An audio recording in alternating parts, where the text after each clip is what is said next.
porque parou o louvor que a gente vai parar de adorar, não, amém?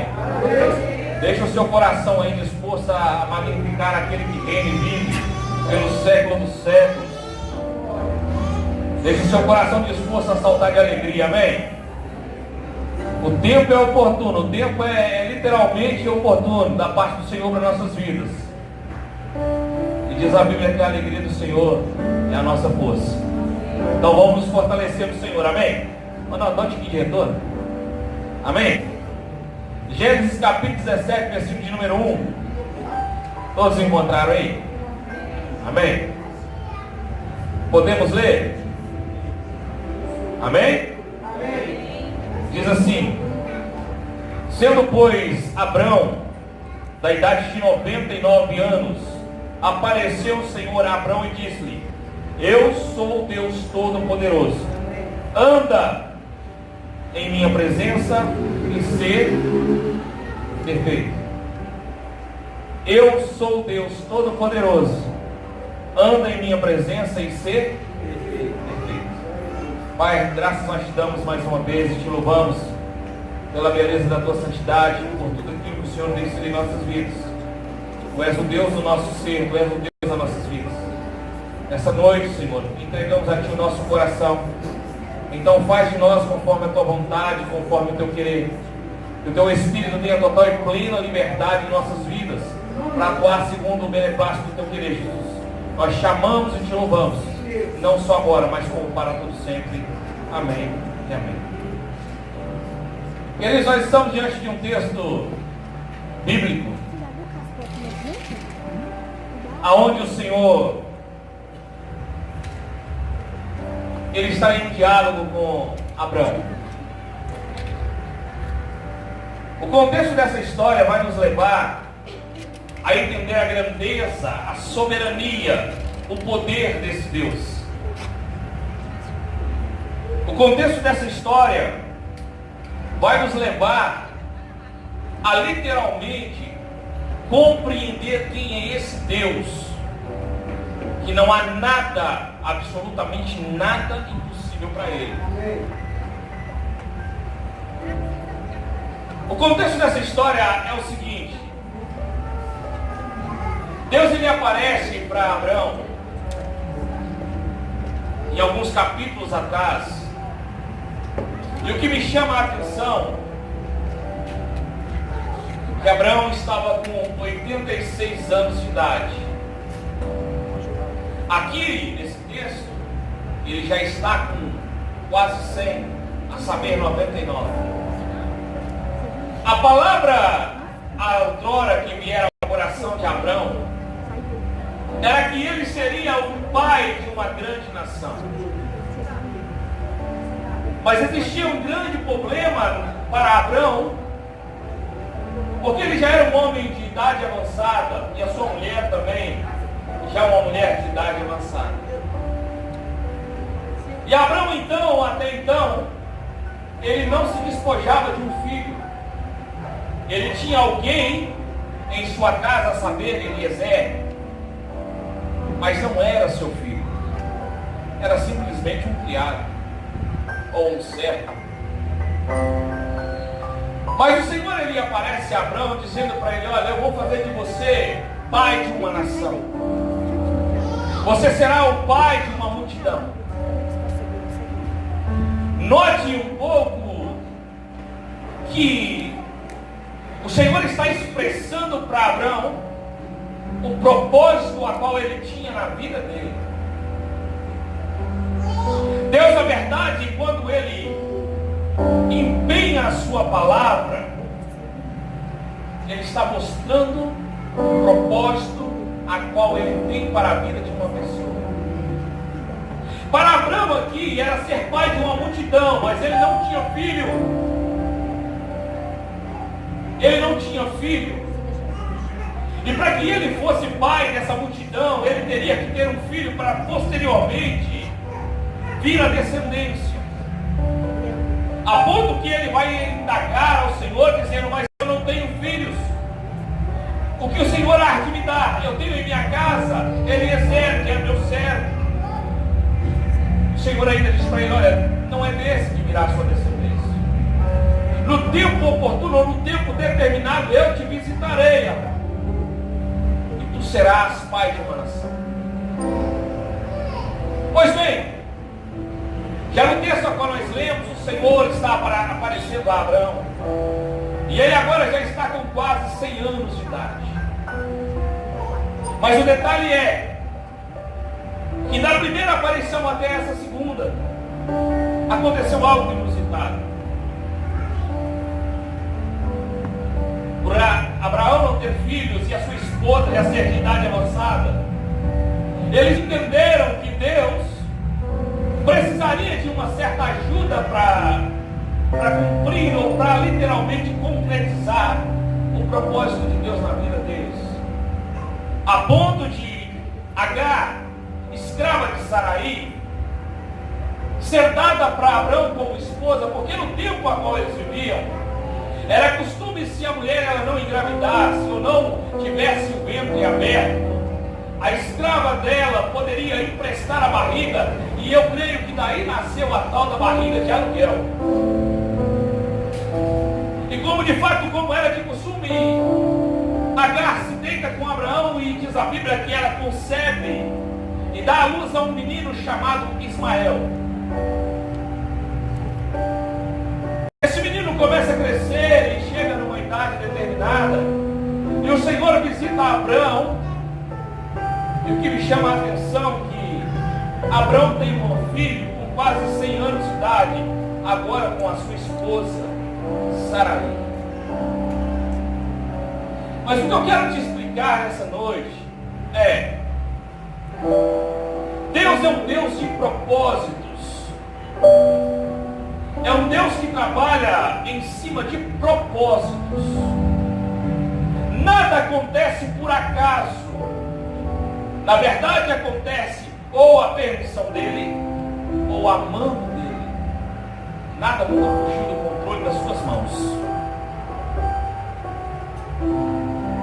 Nesse tempo a qual Abraão passou de Ismael até chegar o filho da promessa, que era Isaac,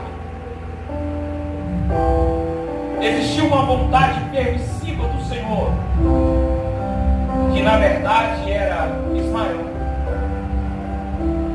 Se você ler alguns textos adiante, você vai ver que o filho da promessa era o filho de Saraí, ou Sara, anos mais tarde. Mas Deus não deixou de abençoar a Ismael. E é justamente isso que o Senhor falou comigo nesse dia. Existem as vontades permissivas do Senhor, mas também existe o propósito dele. A vontade permissiva é quando ele permite que nós façamos algo para ele. E a gente até faz isso de bom grado. E fazemos isso com o coração até aberto. A vontade permissiva dele é quando as coisas acontecem e elas estão em nosso controle. Por mais que não seja o propósito, ele permite acontecer para que a gente compreenda e entenda alguns desígnios da parte dele. Ismael, por sua vez, não era o propósito de Deus, era a permissão dele. O propósito era Isaac. Ambos nasceram do mesmo pai, a mesma promessa, mas só um tinha o propósito. Mas Deus, por sua vez, não deixou de abençoar a permissão. E muitas das vezes o que tem acontecido? Nós vivemos na nossa ou na permissão do Senhor. E eu prefiro até chamar isso de misericórdia. Eu prefiro até chamá-la de viver debaixo da misericórdia. É bem sabido de todos nós que a misericórdia dele se renova a cada manhã. Ela se renova. A misericórdia, na verdade, a palavra misericardios vem de miséria do coração. Então o que ele está fazendo conosco? Está tendo compaixão, ou literalmente amor, literalmente pelas nossas misérias, ou seja, pela forma de nós sermos. Mas já o propósito dele é diferente. O propósito dele é ele trabalhando e nós nos unindo a ele. Por exemplo, o mundo tinha uma necessidade urgentíssima que alguém viesse redimi-lo. Mas o propósito dele é que Jesus viesse. Quando eu ando na permissão dele, eu faço as coisas da minha forma. Mas quando eu ando no propósito dele, eu faço as coisas da forma dele. Quando eu estou na permissão, eu estou fazendo por minha conta. Eu tenho que sustentar aquilo que eu estou fazendo. Mas quando eu estou andando no propósito dele, eu não preciso me preocupar, porque ele sustenta aquilo que ele está fazendo. Quando nós literalmente nos caminhamos para o propósito do Senhor, eu já não corro mais atrás das bênçãos dele. Sabe por quê? Porque todas as vezes que eu me encontro no propósito dele, as bênçãos dele já me alcançaram e permaneceram sobre mim. Mas quando eu ando na vontade permissiva, eu estou correndo atrás das coisas. Eu estou buscando argumentos, eu estou buscando recursos. Mas quando eu entro debaixo do propósito, os recursos eles nos perseguem, nos alcançam e permanecem. Para você ter uma ideia, quando eu estou no propósito de Deus, todos que andam comigo ou estão perto de mim são abençoados. Foi para isso que Deus ele chamou a igreja. Não para ser pedinte, mas para ser abençoadora. Para abençoar. Quando nós vivemos debaixo desse propósito, todos aqueles que se aproximam de nós precisam, na verdade, ser abençoada, porque a bênção do Senhor ela acrescenta e não traz dor. Está entendendo isso? Quando entra debaixo desse propósito, ninguém pode passar necessidade perto de você ou de mim. Se alguém estiver passando necessidade perto de nós estamos fora do propósito. Porque a igreja do Senhor, o povo de Deus, foi chamado para ser literalmente abençoador.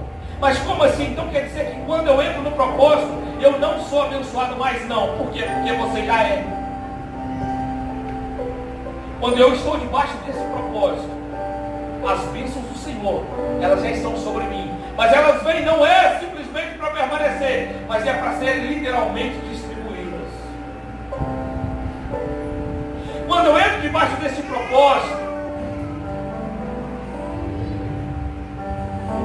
as coisas começam a fluir de uma forma natural. Eu não preciso me esforçar. Deixa eu traduzir isso para nós. Quando eu estou debaixo do propósito do Senhor, quando eu não entro num rio, eu não preciso nem remar o meu barco. A onda já me leva em águas verdejantes, águas tranquilas.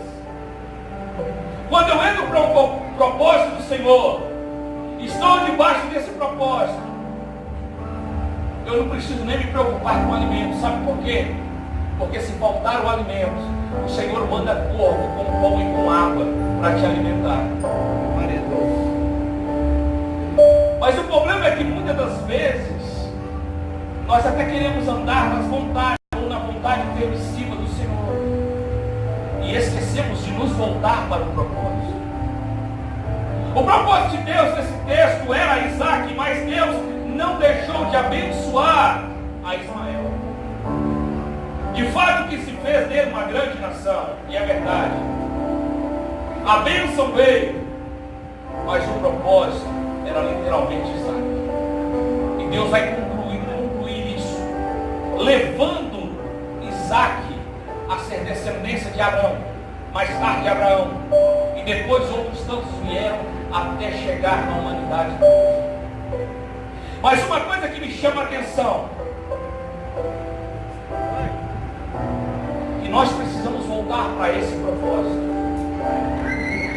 se fala nós, eu falo daqueles que estão caminhando, daqueles que estão parados e daqueles que ainda vão caminhar, já vão se integrar ao propósito. Mas qual é o maior propósito de Deus para a vida do ser humano, para a vida do homem? É ser parecido com o Filho dele, a saber, Jesus Cristo de Nazaré. O propósito de Deus para a sua vida e para a minha vida é que nós nos pareçamos com o Filho dele. Portanto, que o plano dele sempre foi, desde o início, um pai com muitos filhos que sejam semelhantes a Cristo Jesus. O propósito dele sempre foi isso. Quando eu entendo e entro para esse propósito, irmãos, as coisas começam a fluir. Eu quero que você grave isso no seu coração. As coisas começam a fluir. As portas não se abrem, porque elas já estão abertas. Só as escamas dos nossos olhos que caem, e nós conseguimos contemplar. Mas enquanto eu ando pela vontade permissível, ou até mesmo a minha vontade, eu corro atrás das coisas e bato atrás delas, e as coisas não fluem. Por isso Deus ele está com uma urgência grande demais, que é de nos fazer entender, compreender e voltarmos para esse propósito, que é de nos fazer voltar novamente para o propósito original dele. Se você notar hoje, nos dias atuais, muitas das vezes nós viemos para uma congregação como essa caçando bênçãos, mas o Senhor está dizendo para nós: vai ser tu uma bênção. Nós caminhamos e corremos atrás das coisas e invertemos uns papéis, porque na verdade as coisas que tem que correr atrás de nós, tem que correr atrás de nós. Muitas das vezes falamos assim: quem quer ser abençoado? E muita gente levanta a mão e fala: eu quero, mas você já é. Você já é. Já é muito abençoado. Quem quer uma bênção de Deus? Eu quero, você já tem. Você já tem a bênção do Senhor. E a gente vai correndo atrás das coisas. E vai correndo atrás das coisas. E o Senhor sempre vem dando um sinal para nós, dizendo: olha, volta para o propósito. Entre debaixo do propósito. Venha para o propósito. Qual é o propósito de Deus na sua vida? O que Deus ele tem te chamado? Quanto tempo Deus ele tem te convocado, irmão? Mas andaram na vontade permissiva, amém, até aqui deu certo, até aqui fluiu, mas Ele está te chamando para algo maior, para um propósito maior. Aquele que começou a boa obra na sua vida, Ele é fiel para terminá-la, no tempo oportuno do Senhor. Se Ele ainda não terminou, é porque não chegou o tempo ainda, mas entra debaixo do propósito. A porcentagem de pessoas hoje que estão convivendo e vivendo fora do que Deus ele convidou ou chamou é muito grande. Pessoas que estão fugindo da comunhão, pessoas que estão fugindo da coinonia. Acha que sozinho, fora do propósito, pode caminhar, não pode. Hoje nós vivemos um tempo em que as pessoas estão assim: eu vou ser crente em casa. Mas existia uma palavra do salmista, no Salmo 133, que diz: com bom e com suave é que os irmãos vivam em união. Esse com bom e com suave é que os irmãos vivam em união. Existe algo espiritual nisso.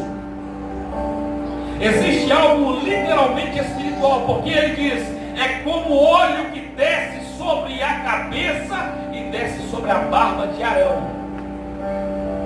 E ele diz mais: é como o monte Hermon,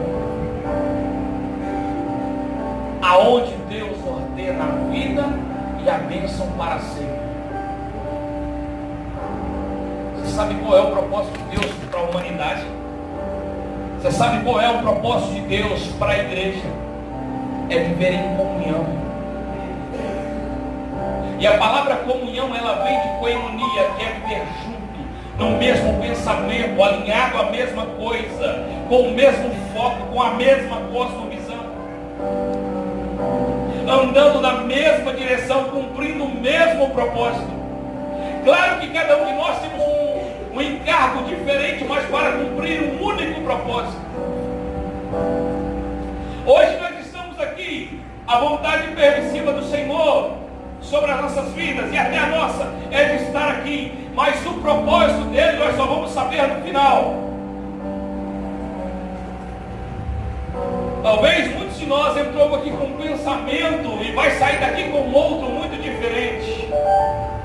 Talvez alguns de nós entrou aqui dentro nessa noite muito vazio e vai ser cheio daqui. Talvez alguns de nós entrou aqui com pensamentos até de desistir, mas vai sair daqui tomado de energia da glória de Deus para continuar e prosseguir louvando e adorando ao nome dele.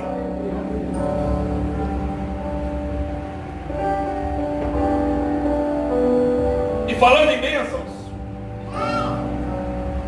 a bênção do Senhor, ela nunca foi sinal de propósito, entenda bem.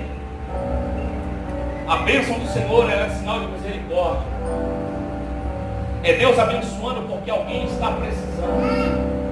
Mas Ele faz isso porque Ele é abençoador, Ele é galardoador. Mas sabe o que Ele está ensinando para nós? O que Ele tem ensinado para cada um de nós? É ser como Ele, ser abençoador, ser pessoas abençoadoras.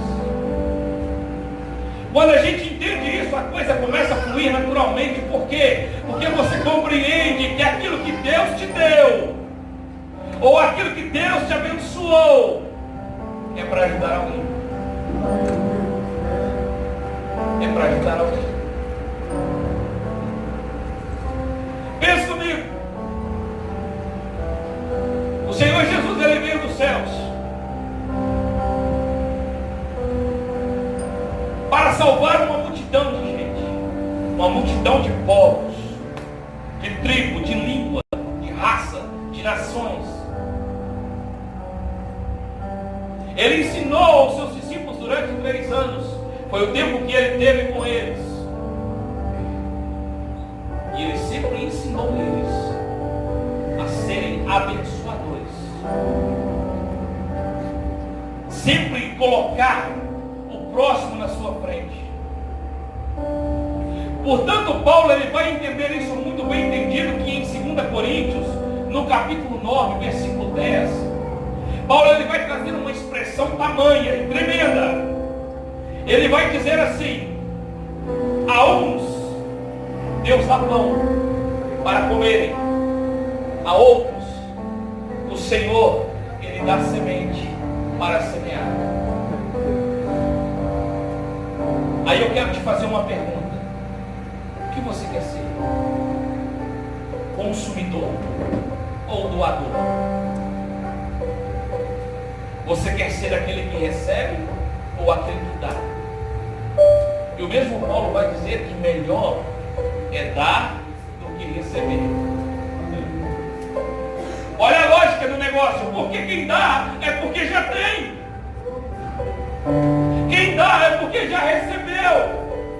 Mas ele entendeu que aquilo que ele recebeu não é só dele, é para um grupo. A Bíblia diz no Atos dos Apóstolos, capítulo 4, que a igreja de Atos, eles tinham tudo em comum, porque eles compreenderam o princípio do Senhor. Começaram a viver debaixo do propósito de Deus. E a Bíblia vai falar lá que existia um certo Barnabé, que ele tinha uma herdade, e ele vendeu aquela herdade e colocou aos pés dos apóstolos, para que pudesse distribuir para os necessitados. Entrou debaixo do propósito, viveu segundo a dependência do Senhor. E é justamente isso que Deus, ele vem fazendo ao longo do tempo. Ele vem nos ensinando pessoas mais abençoadoras, pessoas que se preocupam umas com as outras. O propósito do Senhor sempre foi e sempre será amar o Senhor teu Deus acima de todas as coisas e o teu próximo como a ti mesmo. Olha só, Ele literalmente ama pessoas e assim também quer que nós amemos. É isso que é o coração de Deus para nós, é o desejo do coração dele para nós. Lembrando que o propósito dele vai além daquilo que nós pensamos ou além daquilo que nós imaginamos. Mas a pergunta que fica em nosso coração nessa noite é: quem você quer ser? O que come ou o que semeia? Aquele que só recebe ou aquele que já recebeu e está abençoando? Pessoas perto da sua casa não podem passar necessidade com você lá. O seu vizinho não pode passar dificuldade tendo você lá. Lembra que você e eu, nós somos a luz do mundo. Nós somos o sal dessa terra. Nós somos levantados para iluminar e fomos levantados para temperar esse negócio. Por isso ninguém pode passar necessidade perto de nós, irmãos. Ninguém pode passar fome perto de nós. O pão, se eu tenho um, eu tenho que reparti-lo no meio. Ficar com a metade e a outra metade para o meu irmão. Se a gente entender isso direitinho, o propósito do Senhor para nossas vidas, a gente vai ver que tudo converge para nós. Tudo vai convergindo para nós. E a palavra do Senhor que veio a Abraão, usando esse texto, no capítulo 17, versículo 1, ele vai dizer assim: olha, anda na minha presença e ser perfeito. Aqui quebra um mito que diz assim: não existem pessoas perfeitas. Existir existe, só não estão na presença do Senhor. Ele está dizendo: anda na minha presença e ser perfeito. Então, quando entramos para esse propósito, entramos para essa presença, irmãos, a perfeição vem. Mas ela não vem da forma, do modo que a gente imagina ou intenta. Vem da forma e do modo que Ele intenta. Então, quer ser perfeito? O Senhor, Ele fez essa pergunta para um jovem rico. Quer ser perfeito? Vende tudo que tens, dá aos pobres, vem e me segue.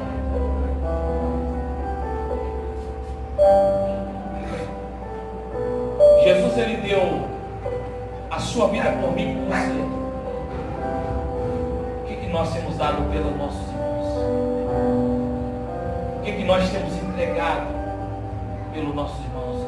Sabendo que em 1 João, no capítulo 3, versículo 16, diz a Bíblia assim: nisto conhecemos o que é o amor, que Cristo deu a sua vida por nós, e nós devemos dar a nossa vida pelos nossos irmãos. O que nós temos dado um para os outros?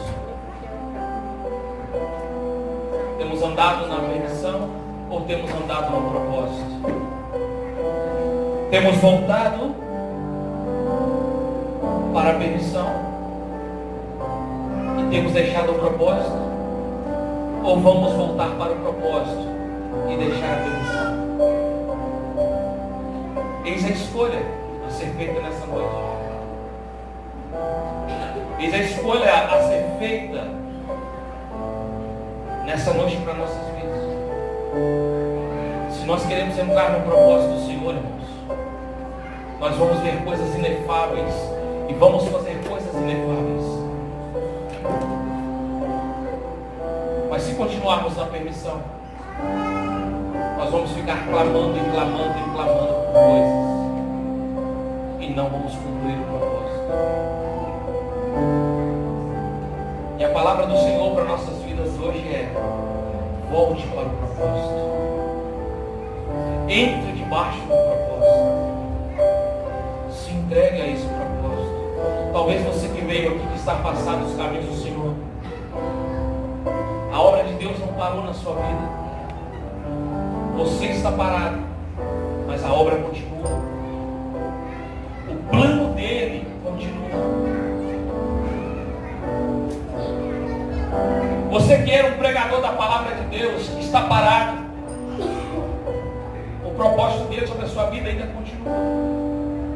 Só está sendo retardado por você mesmo. Você que gostava de adorar ao Senhor, mesmo que ainda fosse dentro de um banheiro, debaixo do chuveiro, e parou. O Senhor manda te dizer que eu tenho saudades daquele tempo, em que ouvi a sua voz, ainda que para muitos era desafinada, ainda que para muitos era desentoada, mas aos ouvidos dele chegava como uma linda melodia. Porque o Senhor ele está intentando para a adoração do seu coração, para a entrega do seu coração. O propósito está sobre a sua vida, mas cabe a você e a mim se achegar debaixo dele. Tem quanto tempo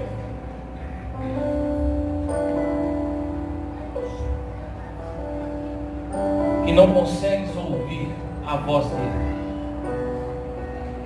Tem quanto tempo que não tem aquele momento de relacionamento com ele? Quanto tempo estás a viver debaixo da misericórdia? Mas é o tempo de voltar para o propósito. No propósito de Deus, ele tira Abraão de Ur dos.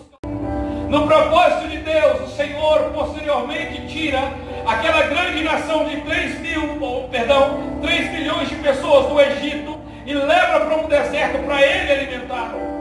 No propósito de Deus, ele faz as nações aparecerem. No propósito de Deus, ele alcança essas nações. E no propósito de Deus, ele envia Jesus para morrer por elas, para serem religadas a ele novamente. E no propósito de Deus, esse mesmo Jesus, ele vai voltar para buscar esse povo, para levá-los, para morar com ele na glória. Assim ele mesmo já dizia: eu estou indo para o Pai, para vos preparar um lugar, para onde eu estiver, estarás vós também. Hoje nós estamos num culto de ceia, aonde nós vamos nos alegrar e relembrar de tudo aquilo que ele fez por mim e por você. Eu quero te convidar você a fazer uma breve meditação.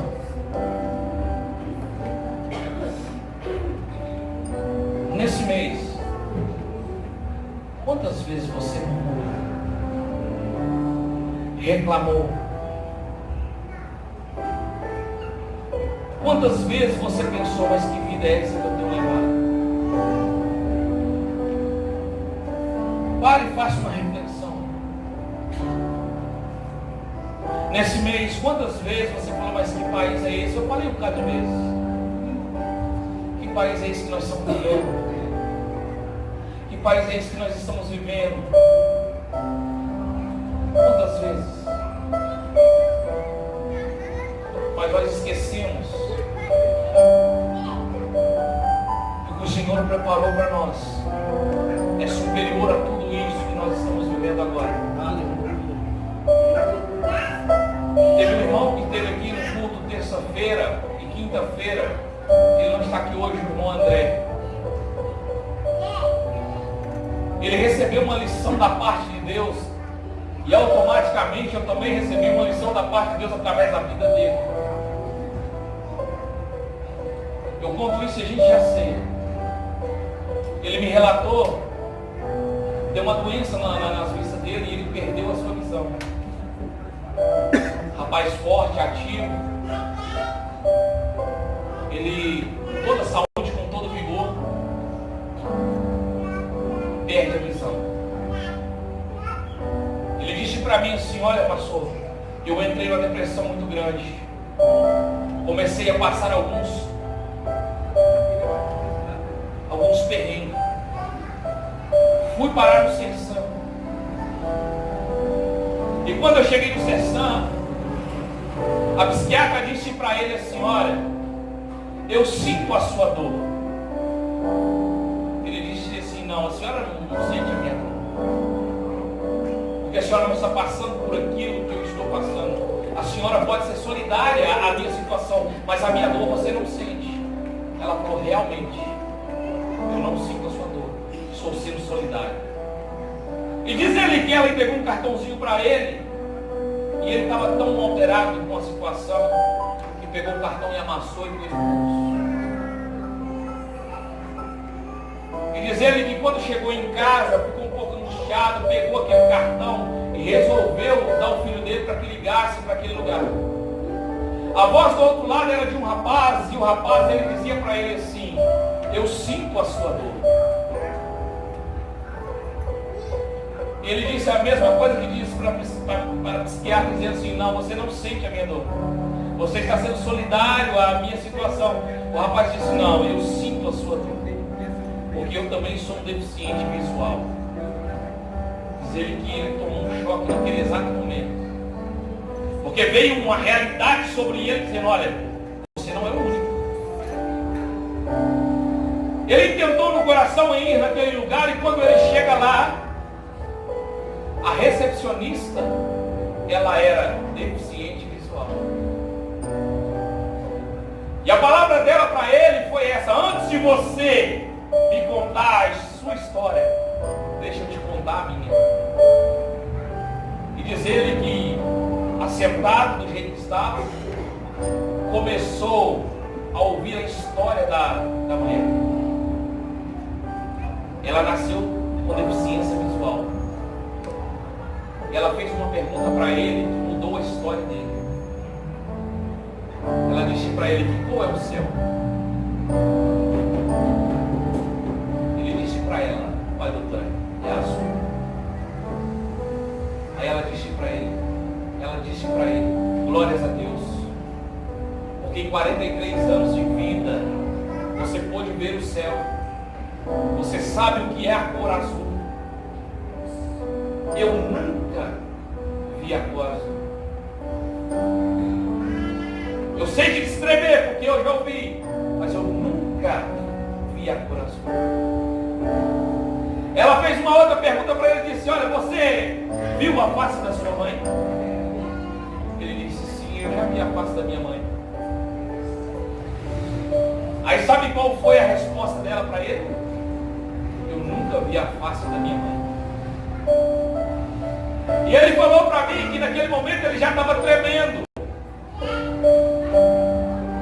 E começou a compreender algumas coisas. Começou a entender que a circunstância que ele estava vivendo não era o fim. E a palavra que ele me disse aqui na terça-feira, bem aqui, foi essa: eu sei que eu estou vivendo um propósito de Deus, mas que se cumpra na minha vida todo o querer dele. Aqui eu vejo que um tapa na minha face. Por isso que eu falei que eu aprendi também. Ele falou: a partir daquele momento, pastor, eu parei de murmurar, eu parei de reclamar, eu parei de chorar. Sabe o que eu estou fazendo? Entrei para o atletismo. Entrou para o atletismo, vai virar corredor, já está treinando para isso. Está vendo? Quando a gente compreende as coisas do Senhor, a circunstância é muito banal demais. As coisinhas, por mais sérias que a gente acha que seja, fique banal, porque a gente está focado no alvo, no autor e consumador da nossa fé, e não nas coisas ou nas necessidades. E aqui eu aprendi.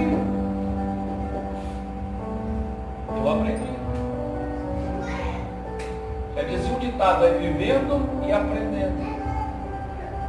Por isso, se você está passando por alguma coisa semelhante, claro que semelhante nem tanto, mas por alguma dificuldade, procure entender aonde está o propósito disso. Qual é o propósito de Deus nisso? O que Deus está querendo te ensinar com isso? Aonde Ele está querendo trabalhar em você nisso?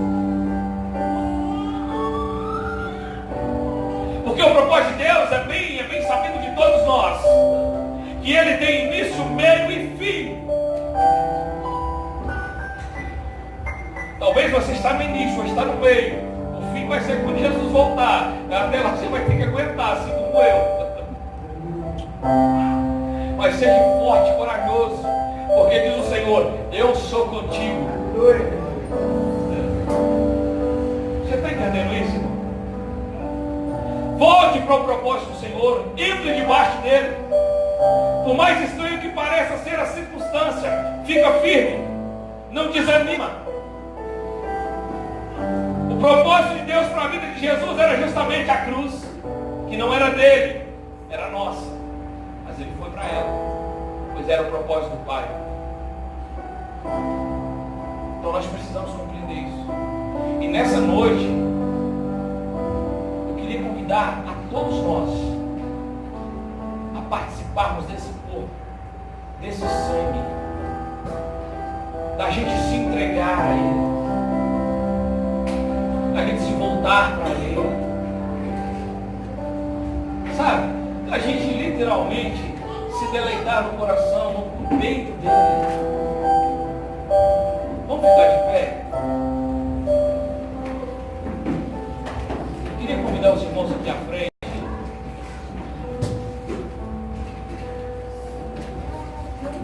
Convidar todos os irmãos aqui à frente que vão estar servindo a ceia.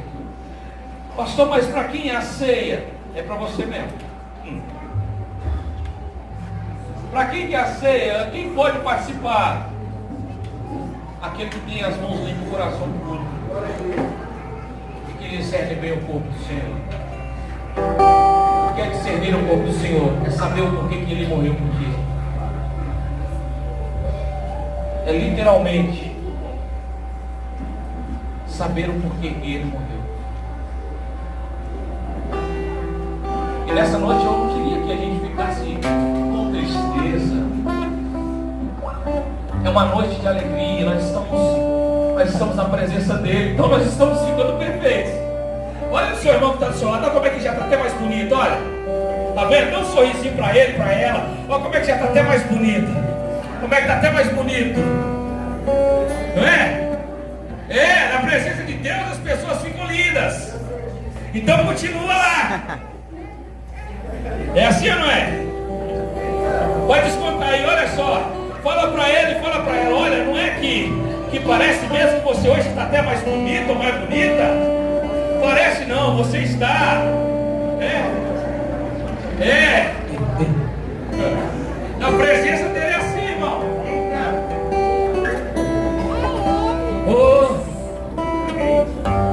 Oh Senhor, nós te adoramos no nome de Jesus. Te adoramos pela beleza da tua santidade. Tu és o Rei das nossas vidas, Senhor. Tu és o Senhor das nossas vidas. Nos leve, Jesus, para o propósito do Senhor. Que nós possamos compreender isso e viver isso no nome santo de Jesus. Oh Espírito Santo. Pai, nós literalmente louvamos ao Senhor por todos esses elementos. E nessa noite nós vamos participar, Jesus. Espírito Santo, que nós possamos compreender a grandeza do poder do Senhor sobre as nossas vidas. No nome santo de Jesus.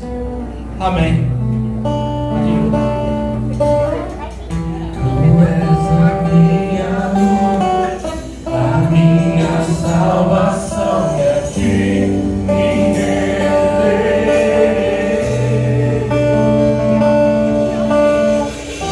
E ao teu lado estou, seguro em minhas mãos, eu nada temerei.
Oh Jesus, nós te adoramos.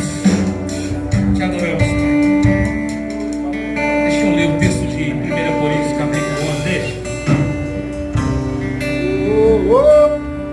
Louvado seja o nome do Senhor. Amém, Jesus. Oh Jesus, nós te adoramos. Tu és lindo, Pai.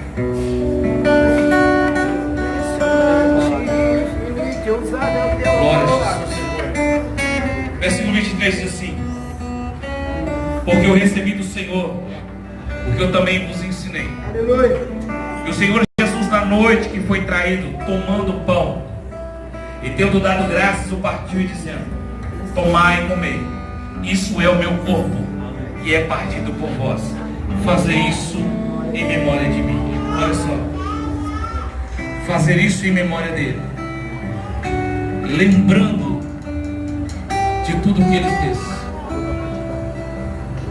de tudo aquilo que ele fez por nós na cruz, pelo seu sacrifício vicário, pelo seu sofrimento, pela sua coroa, pela cruz, pelos cravos, pelo sofrimento. Fazer isso em memória de mim. Isso, nós te agradecemos por tudo isso.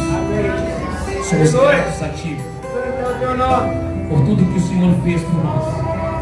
Te adoramos, Cordeiro de Deus. Comamos desse pão em nome de Jesus. Glória a Deus. Glória a Jesus. Glória ao Senhor. Glória. Semelhantemente, também depois de ter ceado, tomou o cálice, dizendo: esse é o cálice do Novo Testamento, do meu sangue. Fazei isso todas as vezes que beberdes em memória de mim. Porque todas as vezes que comerdes esse pão e beberdes esse cálice, anunciai a morte do Senhor até que Ele venha. Note uma coisa: todas as vezes que fizerdes, ou todas as vezes que comerdes e beberdes, você está lembrando, fazendo isso em memória dele. Todas as vezes que você comer e beber, você está anunciando presente, e com a esperança de um dia que ele vai voltar. A nossa esperança não está no governo brasileiro, a nossa esperança não está nos deputados, nos senadores, nos vereadores. A nossa esperança está em Jesus Cristo de Nazaré. Ele vai voltar. E vai voltar para te buscar. Vai voltar para nos buscar. Vem, Jesus, vem. Maranata, hora vem, Senhor Jesus. Nós te desejamos, amado da minha alma. No 3 nós vamos dar um brado de vitória, amém? 1, 2, 3. A vida! Glória a Deus. Seguindo a sala do trono está. Eu quero ir pra lá. Pelo novo caminho. Seguindo a sala do trono está. Eu quero ir pra lá. Pelo novo caminho.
família. Glória a Deus. Bingo! Deus seja louvado. Você que nos visita pela primeira, segunda, terceira vez, Deus te abençoe. Volte mais vezes, tá? Sejam Para bem-vindos. nós é um prazer tê-los conosco, para juntos adorarmos o nome do Senhor. Os nossos cultos aqui é terça, quinta e domingo. Tá bom? Fique à vontade para se juntar a nós na adoração ao Senhor. Amém? Em nome de Jesus, você vê? Isso mesmo. Faz uma visita. Glória a Deus. Tá bom? Feche seus olhos, Faz meus uma visita patrões. lá depois. Eu vou Jesus. pegar seu número e anotar, Que filho. o Senhor te abençoe e te guarde. Amém, Jesus. Que o Senhor faça resplandecer o Senhor sobre ti. Amém. E tenha misericórdia de ti. Amém. Que sobre ti o Senhor levante o teu rosto. Amém. E te dê a paz. Não Aleluia. só hoje, mas para todo sempre.